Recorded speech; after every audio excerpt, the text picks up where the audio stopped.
take one. Beautiful. All right, Jen. So really quick, just start us off kind of like, where are you from? How did you get into music?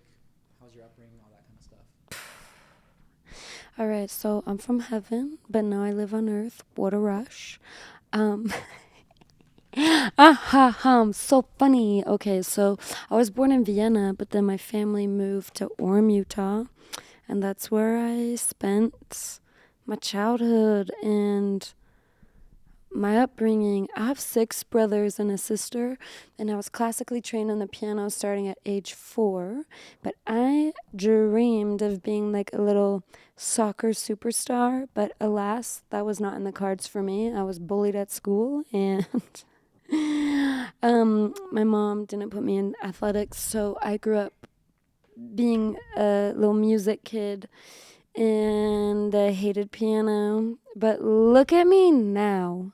God bless Lori Weiss, my piano teacher. But another thing too, my dad's friend worked at Columbia Records, and my dad would get free records, all these albums, and he'd bring them home, and I just devoured them, and I fell in love. And I've been singing since I could breathe. I've always been singing.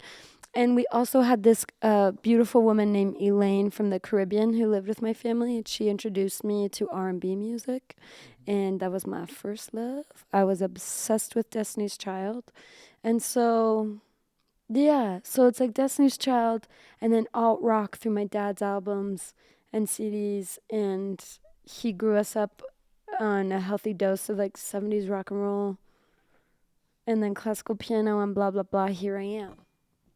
Awesome.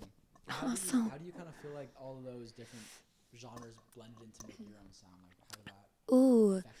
Yes, if you listen to my record, you'll hear that. I released an album called Girl Indigo a little bit ago, or my latest albums.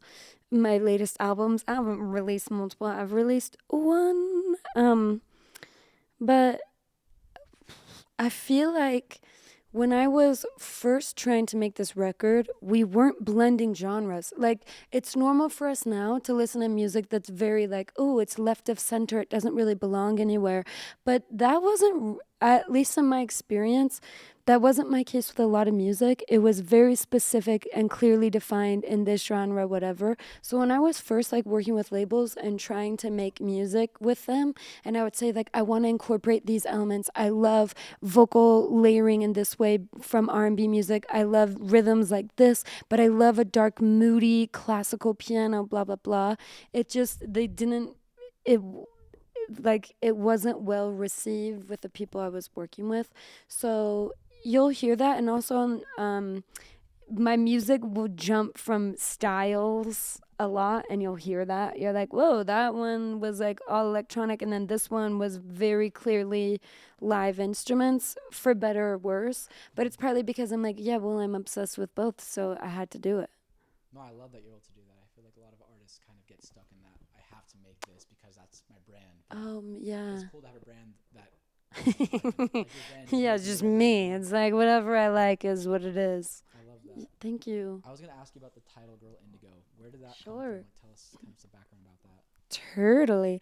Okay, so I was listening to an interview with the queen herself, Willow Smith, and Willow talked about this concept of indigo children, and that indigo kids are these kids that feel like they came from a different planet, that don't belong on Earth. They're very intuitive, spiritual, and I was like, is she describing me? I've never had languaging for the experience I feel like I have.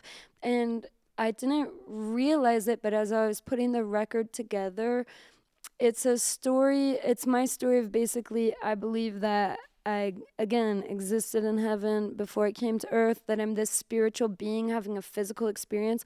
And that's been really difficult to navigate. I grew up in a place where like my body was the thing used to define me and my beauty, and this is what mattered, as being like the hottest, coolest. And I was the nerd that was like, yeah, but what about my brain? You know what I mean? Like, what about me and like my internal world that I'm cultivating? Why isn't this what's used to define me? So when Willow used that term, I was like, that's what this whole record is about. And so the record begins with this song called What's Wrong With Me, and then it ends with a song called Alien, about how like there's nothing wrong with me. It's just I don't You know what I mean? Like, whatever. Again, I keep being like, I'm obsessed with Jesus, but because Jesus is like, there's a different kingdom. I'm like, yeah, I like that one. So anyway, that's Girl Indigo. Love it. Thank you. Beautiful. I was gonna ask you just one last thing. What are some things that you're working on right now? What can we expect to see from Jenn Blosil going forward? Like, what's the path like? Okay, get ready.